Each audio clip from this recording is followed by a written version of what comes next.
Welcome to Meet The Ono, a podcast where we sit down with Indigenous people who are making a positive impact in their communities and beyond. From activists and artists to entrepreneurs and community leaders, these warriors share their wisdom, their experience, and their perspectives on a wide range of topics.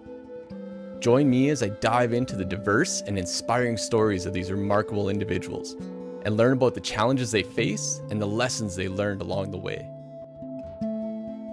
This week's guest is Darrell Stranger. He's an OG Cree from Peguis First Nations in Manitoba. He's a graduate of the radio and television program from the Northern Alberta Institute of Technology, or at NAIT, in Edmonton.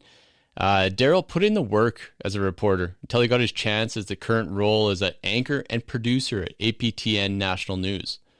Darrell cares deeply about using his journalistic skills and his integrity to share stories of Indigenous people across Turtle Island. When he's not on the news, Darrell's usually watching, playing, or thinking about sports.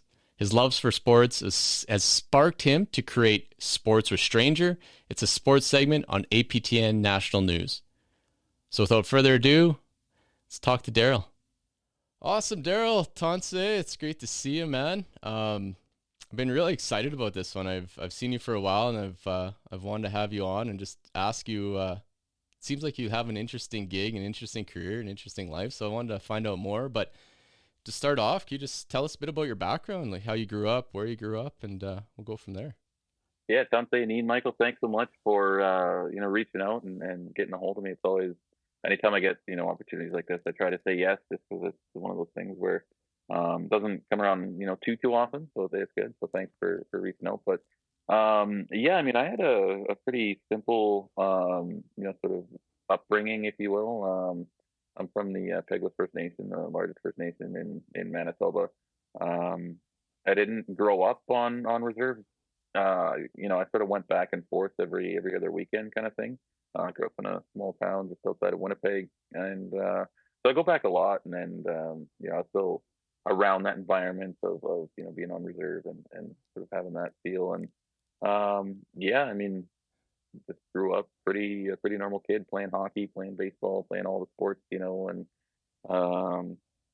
didn't really get into too much trouble. Was just trying to get through, be a kid, and that sort of thing. And moved to Alberta, when I was a teenager, about 14, I think it was. So moved to Alberta, and then went to school there, and then sort of had to do that sort of thing in high school. And then, yeah, that was sort of the connection to where I ended up going to college at NAIT in Edmonton, was having to move out to Alberta and being around there. But yeah, I mean, I didn't really, nothing huge in terms of my childhood. Like I said, I was just a normal kid playing hockey and just trying to soak up being a kid as much as I could. And I would still go back, like I said, to the reserve every now and then. So I still had a bit of that component in my life, which was good. But yeah, pretty normal childhood. Oh, that's awesome, man. I meant to ask you about the move to Alberta because I wasn't sure. Your name popped up, and I was like, "Oh, this would be a good question if that was you." So you were in Alberta. Did you play Junior B then? Yeah, I played a little bit of Junior B in a couple of different cities, St. Paul, and then I once I got to school, I played in Fort Saskatchewan in the Edmonton League. So I played a little bit of, I guess, pretty competitive hockey out there. Okay, no, that's deadly because I seen that and then I was like, oh, wait a sec, that'd be a good question because I played in, well, that was back in the day now. I played in Onion Lake. Oh, yeah. So we played against St. Paul all the time. I was a goalie back in the day. So, no, that's awesome, man. It's not a lot of guys I find from that league. I played, when did I play? I was like early 2000s, man, like 2001 maybe, 2 in that. So it's like, that was when it was still the jungle. Oh yeah, it was still the jungle when I was there. Maybe not as bad as a few years ago, but holy man, that league is as bush league as it can get. So yeah, that's deadly, man. Yeah, there's a lot of good times with that one. That's sweet. So yeah, so you're in Alberta. You went to college. You went to college at NAIT. Yeah. So with college, like what was with that career path, or why did you choose journalism? And was there anything specific that really pulled you to it, or did you just was there some girls in the class you went, or what was the deal? No, like honestly, I have no idea sort of how I ended up where I did. Like growing up, I mean, I always hated being on camera. Was never comfortable on camera. Still am not to an extent. I've sort of grown accustomed to it though. But so the whole Nate thing, like I never knew what I wanted to do, growing up and being in high school. And my dad's an RCMP officer, so growing up, he was sort of my idol and a hero in my eyes because he's always, he's doing all kinds of different things. But I wanted to be a cop growing up, so RCMP, and he sat me down one day and he's like, this isn't gonna happen. You're not, he sort of gave me the whys of why I'm not gonna be a RCMP, and I understood where he was coming from. I mean, the gist of it is like, RCMP don't really get called for good reasons, um, so he sort of directed me away from that, which I understood, and that was fine. So yeah, I had no idea what I wanted to do, but being a big sports person, I was like, yeah, how can I sort of be connected still to sports? And so I found at Nate there was the television program, but there's also a radio program. So there's radio and TV. You learn a bit of both. And I was like, oh, I can, I'll do the radio program. It seems cool. I'm not comfortable on camera, so I can do radio and still sort of be connected a little bit. And there's great radio stations, Sirius XM and all that stuff. So I was having these big dreams of being on radio somewhere.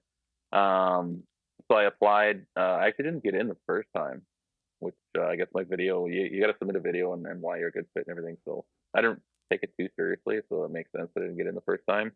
So I reapplied a few months later and then got in. And so I got to the program, and the way they structure it is with radio, TV. You take both first semester. So there's only 4 semesters. It's a really short program. So you learn a bit of both first semester. And, while I was learning the radio stuff, I was like, oh, this is kind of, this is my jam. I'm not really into this. And when we were doing the TV stuff, I was like, this is it. This is exactly what I'm looking for here. Like, this is amazing. This is awesome. So I was like, oh, how do I get into TV? Like, do I have to finish the program, reapply, go to TV? Like, is this going to take me a while?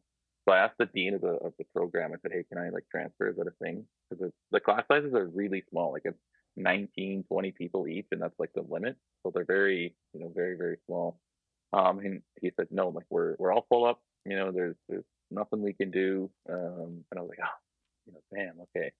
But then it just so happens, I tell this story every time because it's such a unique story. There was a guy in the radio or in the TV class, excuse me, and he managed to get a full-time job in a Edmonton radio station.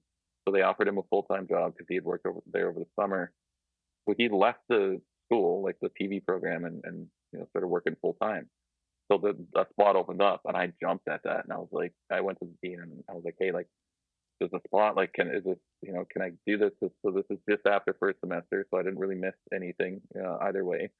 And he said, okay, well, if you want it, then we have to ask everybody else in the radio if they want to transfer, and then if they do, then it comes down to, who do we take? And so it's going to be a big process if anybody else said they wanted to. And I remember getting in front of the class with the dean, and straight up, he's like, does anybody else want to join the television program?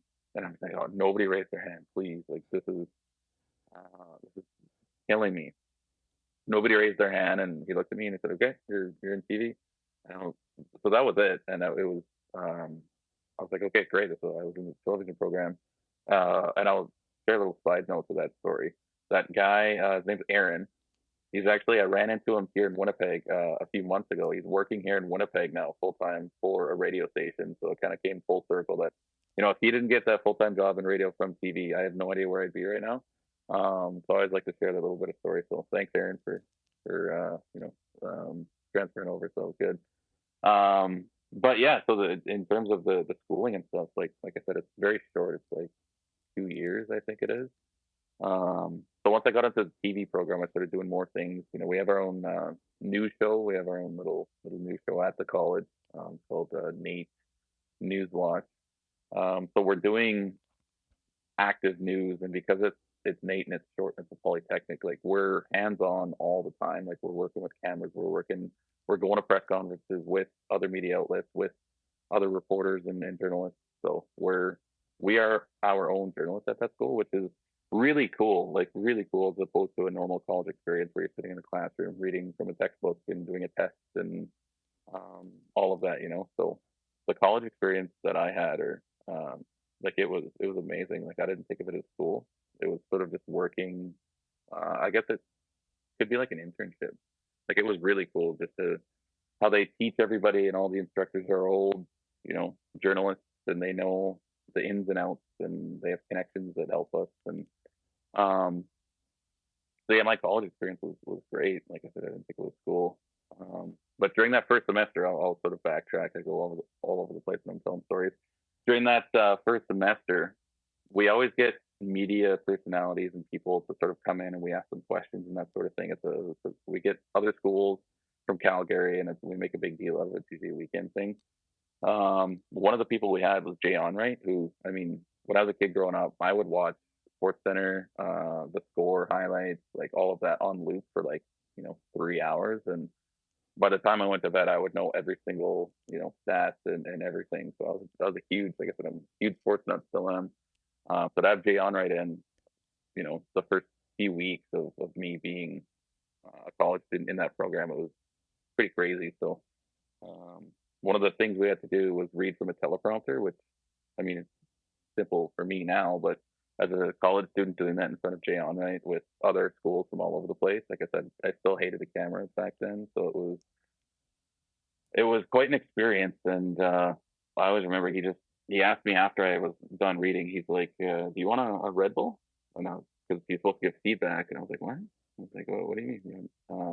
He's like, "You're a stone statue right now. Like you're." So he's like, "I can get you a Red Bull, and do you want to try again?" And I was like, "Oh my god!" Like Jay Onright just said, I freaking I suck." And so pretty intimidating at the time, but it was good. Like I worked on that, the whole energy thing, and yeah, so it was just lots of really cool experiences at the school, and I have nothing but great things to say about the school and my experience. And as we got further into the program, like I said, we have our own news show, so we're constantly doing all these different things, and they give us a lot of freedom to sort of just do what we want to do as long as we get the work done.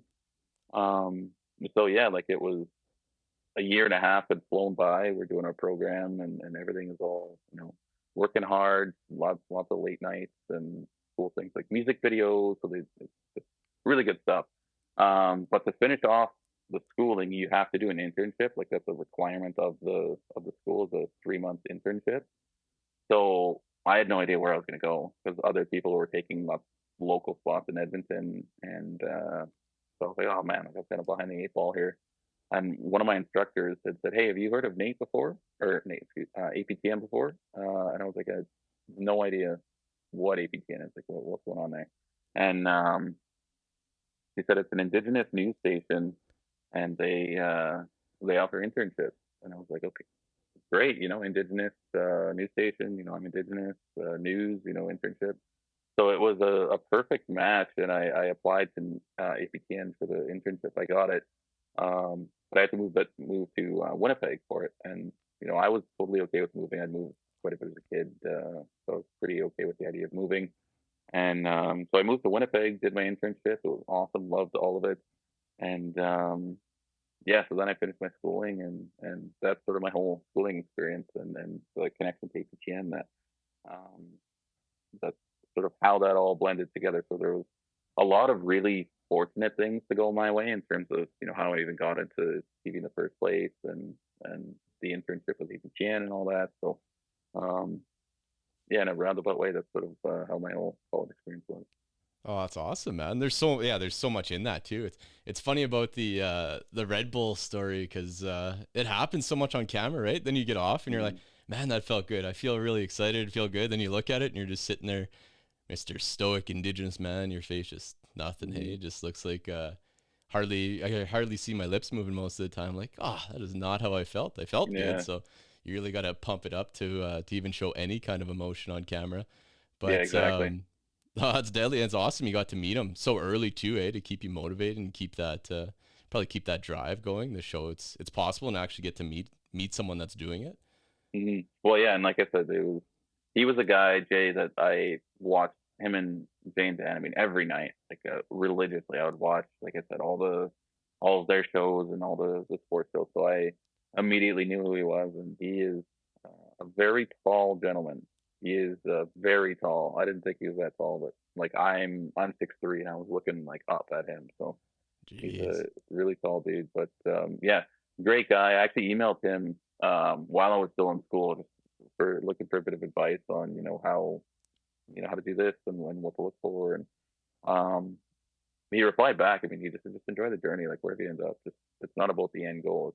It's the end goal you'll get to wherever that is, and just enjoy the journey. So a really good piece of advice. A great guy. So yeah, really fortunate to be able to meet him and so many other people along the way too.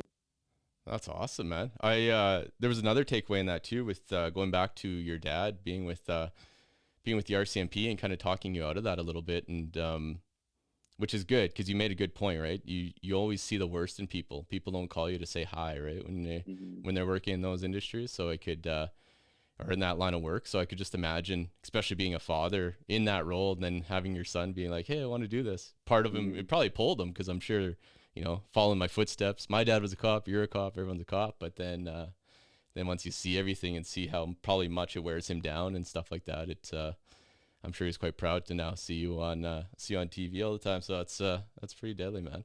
Um, Funny about APTN. That's how my first one was. I didn't know about it either, and then I remember, what was it? It was, I was watching. I was looking on the guide. I can't remember, old Star Choice satellite or something, and it was like Mm-hmm. bingo in a movie, and it was Iron Will when he was like dog racing. It was like, holy man, this is my new show, or this is my new station. This is a good time. But yeah, never laughed so much in my life seeing that. But that's awesome, man. That's a great way to go at things, because so many youth, I talk to a lot of young ones now, and it's a lot of it, especially in native communities, right? Everything seems so far out of reach and so unattainable, but just having people that have been through that journey and hearing your story, and able to get through school, and school's not this big daunting task, or this big crazy monster where all you do is sit in a desk all day and try to do numbers and words that, in my mind, they just don't make sense most of the time anyway. So I had such a hard time with school, knowing that there is options out there that you can do, you can learn, but you're learning while you're working, right? Much like an apprenticeship and trades that Mm-hmm. I really preach on about with a lot of people as well. But it's awesome that there is options out there for people. Yeah, no, definitely. And I was never a school person. Like junior high and the early years, like that stuff's easy. Like you get good grades, and then as I got into high school and um into the physics and the chemistry and all of these different things, like you said, numbers and math and like I just couldn't grasp all of that stuff. You know what I mean? And other people can, and that's great, and that's sort of their thing. But I was always like hands on, and sports and articulating and sort of English it wasn't even my strong suit, but I found it better than all these other things. And so I knew whatever I wanted to do, I was like, I can't do school. Like I can't go through 4 or 5, 6 whatever years of school and have some sort of job where I'm crunching numbers all day, or I'm figuring out equations and all this stuff. Like that's just, I knew sort of all along that wasn't really who I was. So that helped narrow it down a bit. But when I was looking for something to do, but even then I just knew it wasn't sort of meant for me to have one of those jobs. So coming across Nate and um, sort of seeing how they do things, and um, like it's a very short program, so you're always on the go, always different things to do. Like I said, music videos and going to press conferences, and we had some cool stuff where I could do some sports and try some sports and that sort of thing. So um, yeah, that was a bit of a saving grace, or what have you, just in terms of seeing something that I was like, okay, this is my jam. This is I'm comfortable in this space. So. That's awesome, man. That's great to hear. And like I say, really glad that all worked out for you, and continuing to. It's crazy. It's so Mm-hmm. young in your career, and so it's such a early start, and there's a lot to look forward to. So now, now you got a gig. Now you're host, producer at APTN. Mm-hmm. Is there anything that stands out to you as far as like maybe a memorable story or interview that really sticks out in your mind and has a lasting impression on you? Oh man, you put me on the spot here. Memorable story, like there's so many different stories that all sort of have their own, you know, uh, their own significance, and every story that we do is of utmost importance to who we are and that sort of thing. But I always relate to um, I was never super in tune with um, who I was growing up. Like I was never super cultural or anything like that. So when I got to APTN, that sort of opened my eyes as to how bad the problem is in some of the communities, or the problems, I should say, when it comes to all kinds of different things. I mean, so many of us know about the issues, when it comes to housing and poverty and all of this different stuff. But I guess I was a little naive growing up to all that. So any story that I do that sort of opens my eyes to sort of what's going on in our communities, especially when I was first starting out, like I was like, oh, holy, like this is, I knew it was bad, but I didn't know it was this bad. You know what I mean? So I guess a lot of the stories that I had done early in my career were sort of sticking out to me the most, just in terms of I'd visit a community and I'm like, wow, like this is going on, and this is happening, or they're not helping with this. And so I'd say a lot of the stories that, like I said, when I first started, they really opened my eyes as to um, how much I don't know, and so that made me want to learn more about who I was and about my community and other communities, and sort of what the main issues were. And um, so that really pushed me to sort of gain a better understanding of everything. Because when I first got there, I mean, I was just a kid, you know, grew up sort of off reserve and didn't know a ton. I knew it. I knew some things, right? But like some people, I just didn't know a lot. So memorable stories are for sure the ones that when I had first started, I can't specifically name one or two that stood out, but those definitely had an impact on me. That's awesome hearing you talk about that. You sound like a dad now. That's the part I always get caught in. The kids are like, "Who do you like better? Who do you like better?" It's like you're all important, and each Mm, one of you, yeah. each one of you shares a special space in my heart. But no, that's deadly, man. And I know, hey, because those stories, I'm sure, especially for a lot of the topics you cover, you have to get quite invested in and really uncover some stuff, and a lot of it's uncomfortable too, right? I mean, Yeah.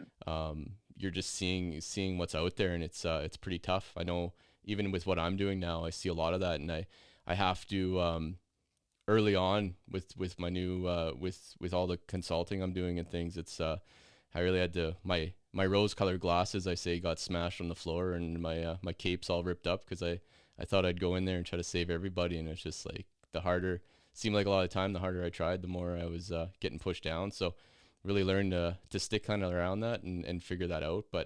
Um, but that was, yeah, definitely awesome for your progression, even just as a person, right? To finally maybe get back to some of those roots and see some of that, see where you came from, or see some of your past, right? Because that was kind of the next question up, was really, was there anything that you're doing right now that's kind of connecting you back to your heritage? And is there any traditions that you do even in your daily life, or is there any practices now that you're kind of immersed in everything? Yeah. So sort of reconnecting with who I am, and sort of where we're from. Like I leaned a lot on my family, and my aunts and uncles, and sort of they're the ones who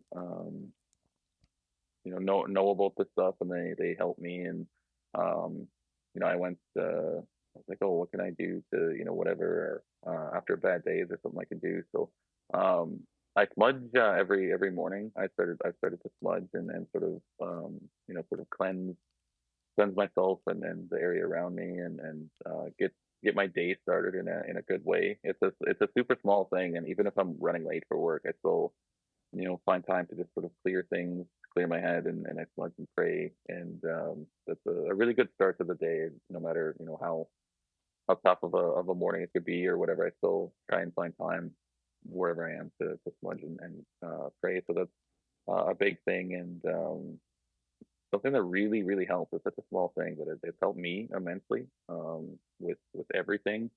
And yeah, I just lean heavily on sort of even the history of my community. We have a pretty deep history that's rooted in a lot of colonial practices, like a lot of you know communities, if not all communities. So leaning on them and just learning about my own family history. I mean, when it comes to who my grandfathers were and great grandfathers and what they went through, and even my aunts and uncles, what they went through with 60 scoop and residential school and day school and that sort of thing. Like, not even realizing how much it's impacted my own family. I just was sort of, oh, like everything is fine. It didn't happen to my family, that sort of thing. And just to learn about that and sort of understand why, there's issues within communities and families and that sort of thing. Like, again, I had no idea growing up. And as I got to APTN, I wanted to know more. So I started asking questions. And um, yeah, like I leaned a lot on my family and still do. And I'm slowly starting to get there and I'm trying to learn a bit of Cree and there's no real like there's more and more resources, which is great to see. There's apps and that sort of thing. So I'm trying to just find things here and there and it's a slow process, but I'm slowly trying to do that and just just small things here and there to try and get back to a bit of who I am and who we are. So No, that's great to hear. We're doing the exact same thing over here. Especially with language. I'm trying to get my boys. We're at least my oldest. We work together quite a bit on, like you said, online resources, and we're in some Zoom classes together on speaking Cree. So at least we can learn that together. My mom's fluent. I grew up hearing it all the time, but she never taught me. I wasn't in the right obviously headspace to want to learn either. But now looking back in hindsight, I kick myself every day. I'm like, oh man, I wish I would have learned because I had the perfect mm, opportunity. And especially now with my with just life and career, is like, holy man, I could do some damage if I was a fluent Cree speaker, right? But yeah. it'll come. But again, same thing with smudging. Definitely a practice in my life, and bringing that to my son as well. And we take it quite seriously, and going back into more of that culture and digging into really, I just really want to give that to my boys, right? Because even with my status, I married a a white woman, so it's funny. I got the two whitest Indians you'll ever meet in your life. These gorgeous boys, blue eyes, and light hair, but their status ends with them, right? If they don't carry on and marry a native woman, so. I really want to give them as much as I can and Mm-hmm. immerse him as much as I can. Now, especially myself being on in community so much and working exclusively Indigenous, right? So I have a lot of opportunity, and I'm very fortunate to be able to speak with a lot of elders and learn a lot of different stories and learn from different places, right? Because each community could be 10 minutes away, 5 minutes away, and it's such a different. Everything's different practices, different beliefs, different everything. So that's been a really eye opener for me, but. I'm really glad to hear about your smudging, and I guess another one with Indigenous I always laugh is comedy, right? Or our humor is kind of Mm-hmm. the way we you talked about all the kind of a lot of those bad stuff, or a lot of the lingering effects of of everything that happened in the past, and it's really ingrained in our DNA. But it always seemed that humor was a way to kind of, I don't want to say mask that, but definitely deal with a lot of it and get through a lot of it. Um, in a healthy way, right? So I Mm-hmm. seen I seen you did an in focus on comedy, and you had a few comedians on there. It's Yeah. pretty awesome. But how even just in your travels, especially around Winnipeg, because I know the comedy scene there is quite it's there, right? Do you see the big importance in that with Indigenous side and just in life, I guess in general, but just to find the humor and find comedy? I recently I talked to Cadmus Delorme. He was a former chief Mm-hmm. of Kaunas, and he's funny. He's got a lot of humor, and then looking back on some of his old videos, he's a pretty funny cat. And it seemed, even discussion with him, it always seemed to be the the the thing that brought everyone together typically.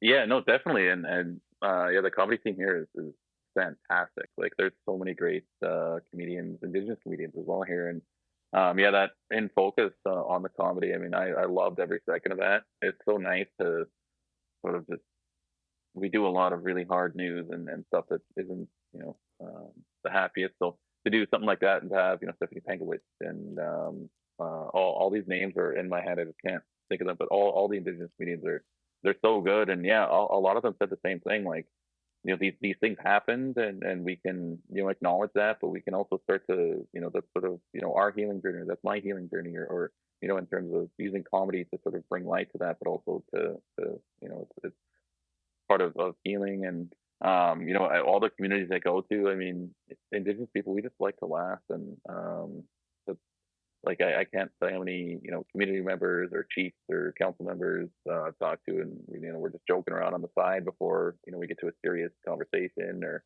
setting up an interview, and when we're laughing about something, and making little jokes about something. And I like to make a joke here or there just in my own life. And my family, we love to joke around, and anytime we all get together, it's just a big laugh fest. And it's like we got our own comedy festival, and we're sharing stories, and adding little twists to the story. And like I always say I have my city voice, and then I have my res voice. So when I go back to Peguis, it's always I never really noticed it because I'm just around family, and that's just who I am. But I brought a friend and whatever back, and they were like why are you talking like that? And I was like, what are you talking about? Like, I'm talking normal. And they're like, no, like your voice changed, like you're saying things differently. And I was like, what do you mean? So then I'm like, oh yeah, I guess I do that. And then I get back in the city, and I'm using my normal sort of news anchor voice and regular voice. But when I'm back home, I'm a little more loose, and I guess I get back to my roots a little too much. But it's great to sort of just laugh and have a good time. Laughter's medicine. That's daily to hear. Yeah, you got to turn off my e's, get real drawn out, and Hmm. start going on. No, that's awesome, man. And I feel the same way, especially now because I spend so much time in communities. It's pretty funny. It takes like 2 minutes and it's instantly on. We just and get going with guys. But and it's got me in trouble too. I get a little bit too comfortable sometimes. Like, wait, I'm still a professional. I Hmm. have to rein it in sometimes. But I guess maybe just one last thing on, especially on the media side, like with everything you're seeing, especially being at APTN, being in Winnipeg, like is there anything just on yourself, like personally, that you would want to see as far as changes in the media for any kind of coverage on Indigenous communities or issues, or is there anything more that we can do, or is there anything maybe is there a hole somewhere that you see? Um, I don't know if there's a huge hole, necessarily. I did a talk not too long ago with a local college here in Winnipeg about decolonizing journalism. And one of the big things was, um, this isn't my topic. It was actually Duncan McHugh at first sort of came out with a book, and one of his points. He was a former CBC journalist. He's now at Carleton University as a professor, I believe.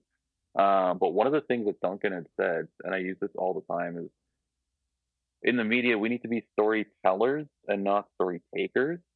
And it might seem like, oh, like what's the difference there? Like, what's going on? But how it used to be is, all these white journalists and all these non-Indigenous journalists would sort of swoop into communities, and whatever was going on, they would sort of take that story, leave, do the story, and you'll never hear from them again. So they're taking that story from the community and going away. And one of the things as being in media and being a journalist is, for me, like I'm sharing somebody's story, and I'm sharing, something very personal to somebody most of the time. So they're sort of using me and APTN as a medium to get that story to the broader audience, and that's something that I don't take lightly. Like, this is I'm just trying to think of it. If I had something to share and I'm putting it out there to a national news audience, I want it done right and I want it done proper. So I don't take that lightly, and that's one of the things that I hope most journalists think of is like, this is somebody's life, this is somebody's story that we're taking. And yeah, so with the storytellers and not story takers, it's something as simple as reaching out to the community. Anytime I go into a community, I try to reach out to chief and council and say, hey, we're looking to do a story on this. Is it okay if we come into the community, even if we're not speaking to chief and council, we could be speaking to a community member? I try to just be like, hey, we're coming into the community. Is it okay if we come there and do the story? Here's what it's on. Is that okay? And just sort of relay to them a respect that, hey, we're going to be in your territory. We're going to be doing this story. Is that okay? So I try to do that on most occasions if we're going in community, and just, yeah, even doing something, it's going to some sort of ceremony, whether that be staying around for the pipe ceremony or the water ceremony, or just being there and being present before all the the press conferences begin, or what have you. It's just one of those things. It's a lot about respect too, and there's a lot of there's a lot more of journalists going in and telling these stories as opposed to taking these stories, which is great to see. And there's a lot of Indigenous journalists, really wonderful Indigenous journalists all across, Canada and in the United States. There's ICT today, I think is their website, ICT. They're basically, I always say they're like the American version of APTN. So they do really great work down in the United States. Um, but yeah, like there's no real we just need to keep having these stories told and keep telling them in the right way. And if an Indigenous journalist can tell those stories, then that's always a little better because there's that lived experience and there's that understanding of why the story is so important. But other companies are starting to do a good job of covering these stories in the first place. APTN used to be the only one to just cover, CFS and how many Indigenous kids are in CFS care, and now it's sort of the new epidemic. I don't know if that's the right word or not, but the new sort of thing with Indigenous children, and um, there's more and more of these mainstream sort of companies covering these stories, which is great to see, and we always need attention on these, and just a matter of keeping it going and not sort of pulling back on these stories. We need to keep the pressure on, and so far it's going in a good direction, but we're still always needing more Indigenous journalists specifically, and journalism is it's not the easiest thing, but it's a super important career and a great way to share the stories and sort of connect it a little bit with who you are too. So I know you asked about if there's something we can work on, if there's a hole anywhere. I don't really see a huge gaping hole. It's just a matter of keeping all these holes filled with content and with doing things the right way and with telling these stories and you know sharing all of this with the greater audience. Oh man, there's so much in there that's so good. Especially the respect part. I really like that you do that, and as well, just personally and probably as a company as well, right? To really touch base with chief and council or anybody that you are coming to their territory or coming to their community to speak, and like you say, not necessarily to them, but at least Mm-hmm. you're showing that respect that hey, we're coming and we would want like your blessing or like to say that it's okay, or at least giving the heads up that you're doing that. Yeah. That's really important. I guess that's a really good lesson for anybody that is going to any kind of community. Is really important to touch base with somebody there that they know that you're coming, and it really just it's a massive sign of respect. And I'm glad you're doing it, and the stories that even just come off of that because of the stuff you do, people open up a lot more. It's not like who's this guy Mm-hmm.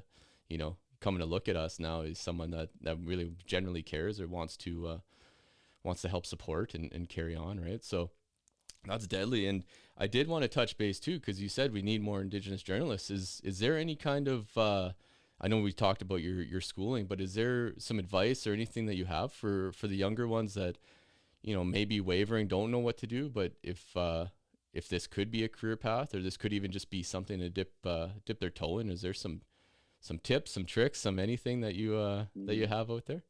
Yeah, I'll put my best salesman hat on and try to sell you the car of being a journalist. Yeah, no, I mean, I speak. I'm starting to do more speaking engagements and emceeing and stuff, and um, I mean, I know exactly what it's like to be these kids that have no idea what to do, and being a journalist, like it's challenging for sure, but it's also super rewarding just um, to see the work that you do and these stories that you share have an impact either on that person or on these communities or on the greater audience. I mean, even just in my own life, like I share these little stories about what happened in the past, or share this person's story, and even just amongst my own friends and family, it's like, oh, like whoa, or like wow, I didn't know that was a thing, and just to sort of see the gears turning of they're thinking about it a little, and they're these are non-indigenous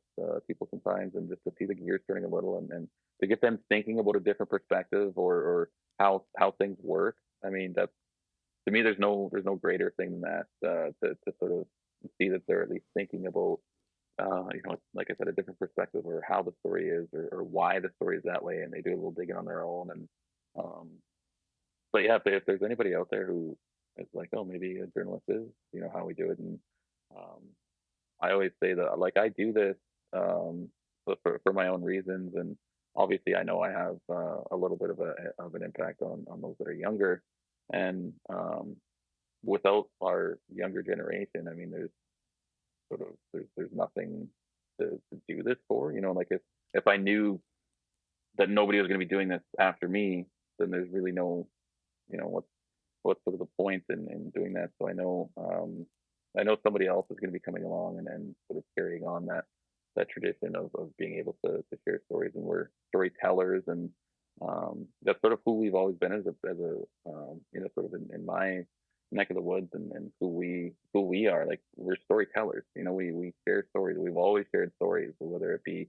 written or oral or whatever. Like, we share our stories. So to me, I'm sort of keeping that sort of tradition going, and it's just really impactful work and rewarding work to be able to do something like this. So I know that probably wasn't the greatest sales pitch in the world, but yeah, I mean, it's super rewarding and impactful to be a journalist. And um, yeah, it's one of those things where I didn't anticipate being one, but after sort of being in this role for a few years, I just can't see myself doing anything else. Hey man, that's good. That day it might makes you want to sign up. I don't know. They can take applications for old guys, but no, that's deadly, man. That's awesome to hear, and you nailed it with storytelling, especially passing everything on, right, with orally or written, and just sharing those stories. And I feel like a lot of that has to get out there a lot more, and the more journalists we can get out there, especially Indigenous ones, with the right mindset and the right just the right feelings and the right approach, and just wanting to make the difference, right, and wanting to help support. I think it's not going to hurt anything. It's just going to get those stories out there more, so that they don't just end at certain people, right? I know Mm, sitting down with a lot of elders, and it feels like they don't have a lot of people to listen, and they're just happy to talk, right? And they yeah. don't have a lot of people to talk to right now, and it's just those stories are kind of ending with them, which is a shame, because there's so much beauty in that, and especially in our past and our heritage, and there's so much there that we really forget, or we don't see all the time, because we're just kind of bombarded with all the negative and all the hurt that we see, right? And picking up the pieces, we forget that come from a very long line, and strong people and beautiful people, and Hmm. generally peaceful people, right? Obviously, you had to be a warrior, you had to fight when you had to fight, but generally pretty good. Just stay away from my berry picking spot, and I'll leave you alone, right? Um, but no, that's awesome, man. So with with anchoring, with news, I know it's probably a pretty big job, and I know you probably have a lot to prepare for. But like, what do you do? Like, what does Darrell do now at the end of the day, or like to relax, to unwind? Do you have kind of some hobbies or activities or anything like that?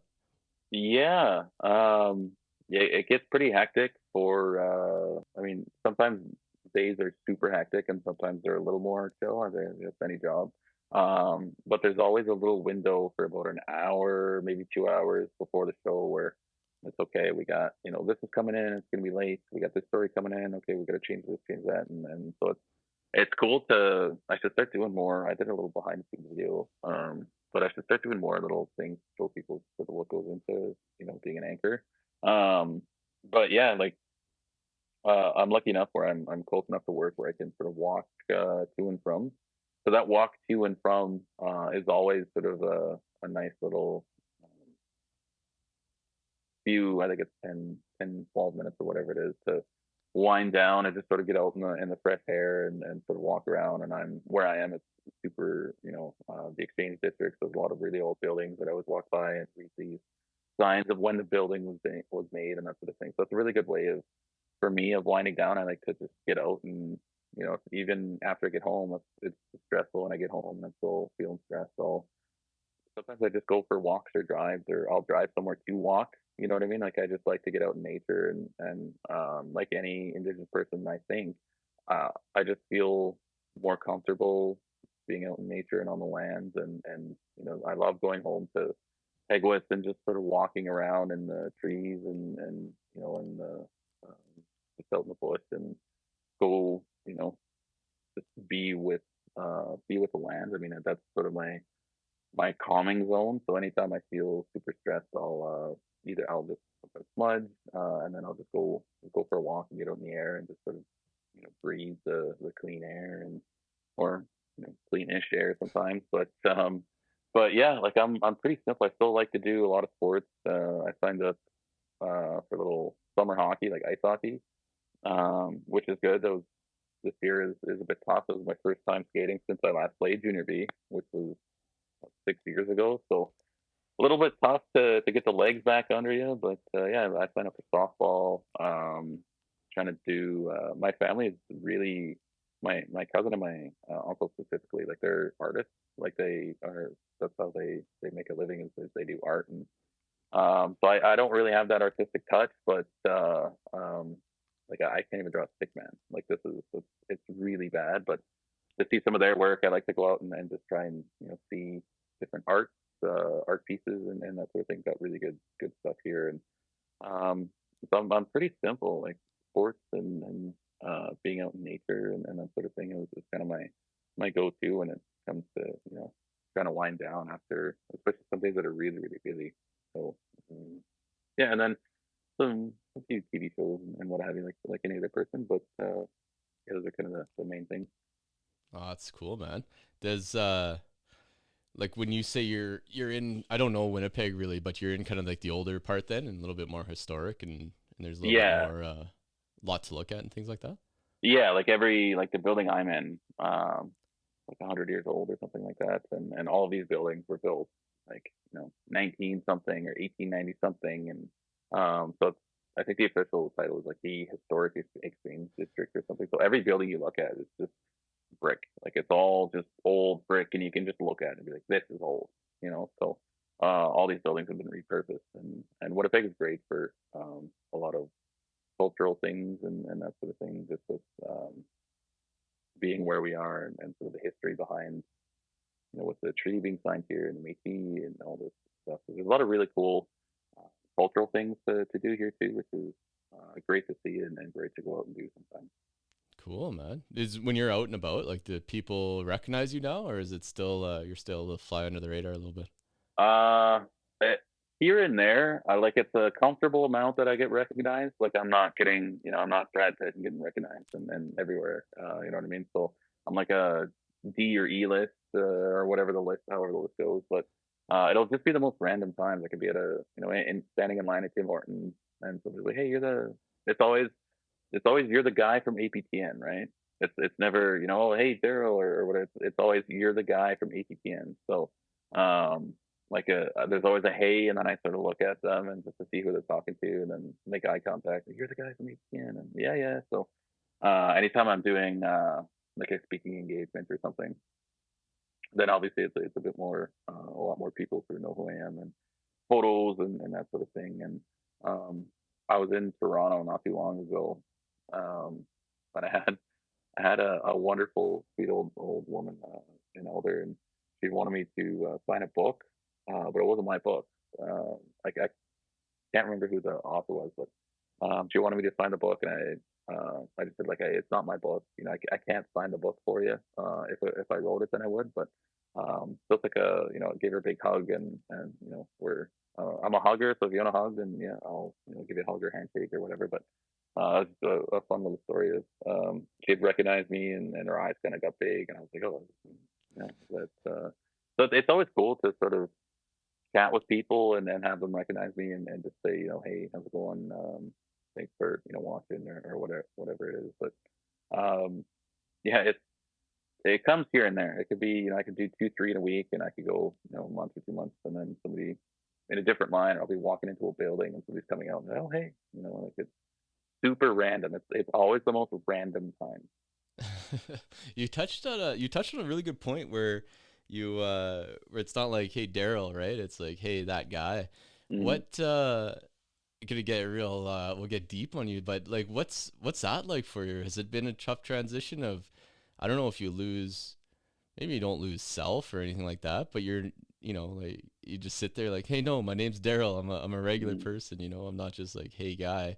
Mm-hmm. Um is that interesting in your own mind, or is there anything to unpack with that? Like, what's that like for you?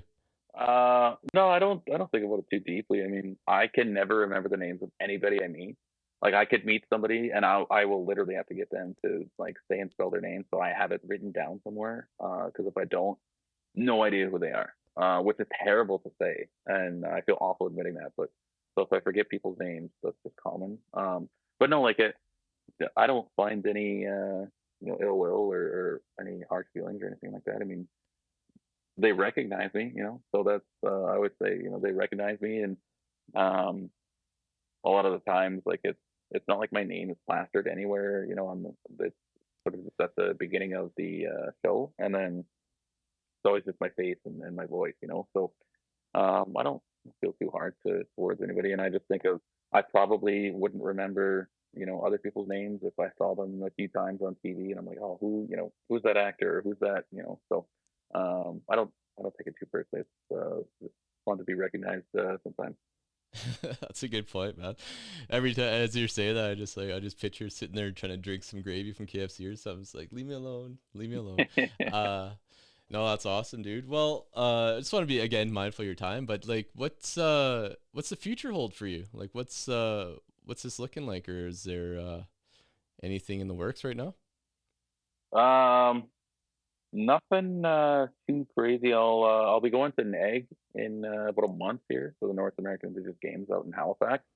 I'm part of a small team APTN sending out there, and it's so many just amazing athletes doing their thing. You have canoe and archery and some of the traditional sports, and then things like baseball, softball, soccer, all these different things. So best sort of young athletes in North America, like America and Canada, and I forget where else all of these athletes are from, but so I'll be there in about a month in Halifax for a week or 10 days or something, covering this. So it's good to be sort of a sports guy in the office sometimes. So I get to experience stuff like this. But other than that, yeah, I'm just working away with our news show and trying to have get my own sports thing going again. It's sort of a lull right now, but I'm still always looking for sports stories and try to do the whole Sports with Stranger thing.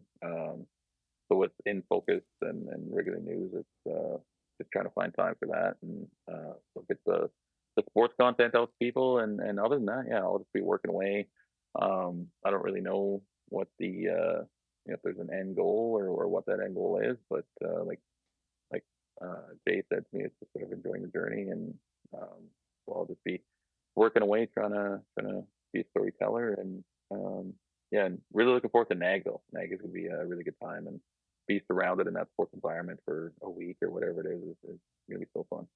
That's awesome, man. I had so many friends and stuff participate in that, and they always came back with deadly stories and their jumpsuits and everything like that. So I'm sure it'll be Mm. exciting times, man.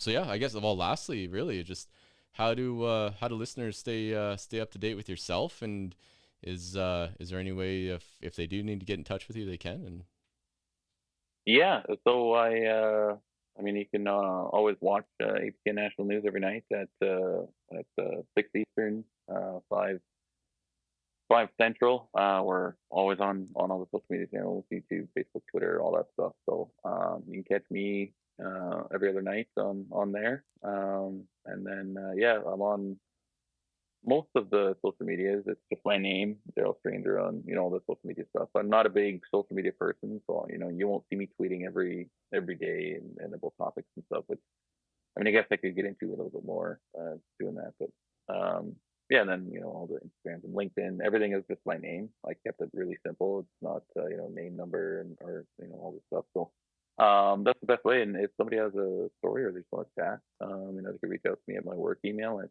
dstranger at aptn.ca, dstranger at aptn.ca. And yeah, if you have a story to tell, you reach out to me and see if we can make something work. And if you just want to chat or whatever, then I'll do my best to accommodate that. I always like just to listen sometimes. Sometimes it's all people need is somebody to listen.